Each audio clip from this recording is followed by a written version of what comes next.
I communicate a parable to you about a certain people. My daddy had a vineyard high up on a fertile hill.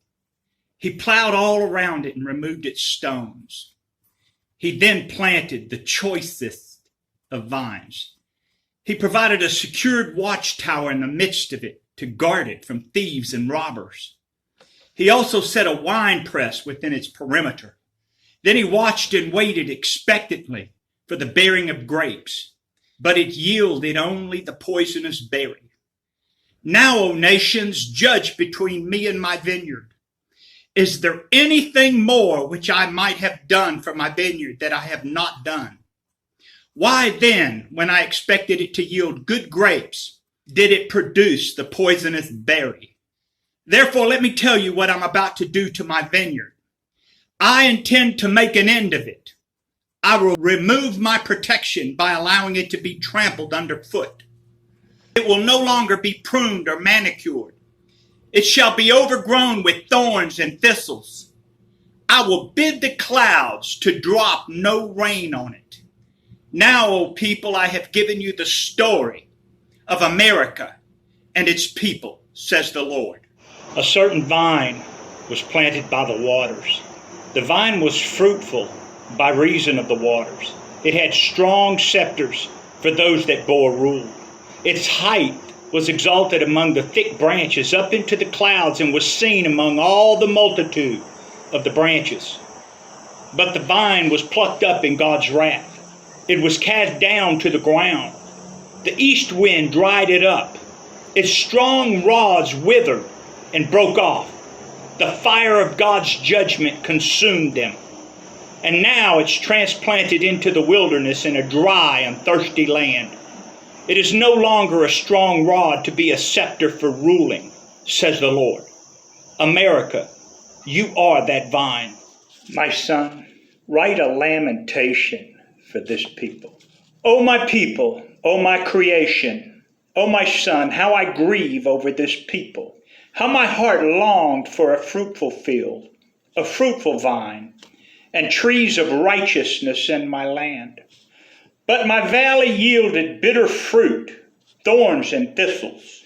Oh, how I placed each tree in the valley, and each vine within my garden, yet bad fruit and sour grapes were brought before me. I covered the field with my clouds. I sent my rain. I provided the display of the sun for seasons and growth. Yet sour grapes were presented to me. O trees of the valley and vines of my garden, see how I now remove your light and bid my clouds to drop no rain on you. I speak to the earth beneath, and it shall move from you. I command my destroyers to loose themselves. O my people, O my creation, O my son, I will take my glory from among the nations and provide a time of judgment, says the Lord. The Lord would say as follows: I called and let my glory be seen. I opened the gates of my vineyard that all could see. I placed at my gates those that ate, but feeding my lambs could not be seen. Now I send and look for fruit from the tree, but all who enter were robbed at my feet. Look above and look beneath, what do you see on the street? Now I remove the door of this tree and smite with these three: death, famine, and pestilence. Today I take up a parable of a lamentation. Your mother was a certain vine, as a flower of a pomegranate, that was planted beside the waters. Her fruit and her buds were fruitful by reason of the waters. And she became a rod of strength and a scepter for ruling over people and nations.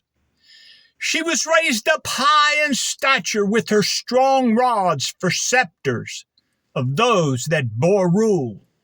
Her height was exalted among the thick branches up into the clouds, and was seen among all the multitude of the branches.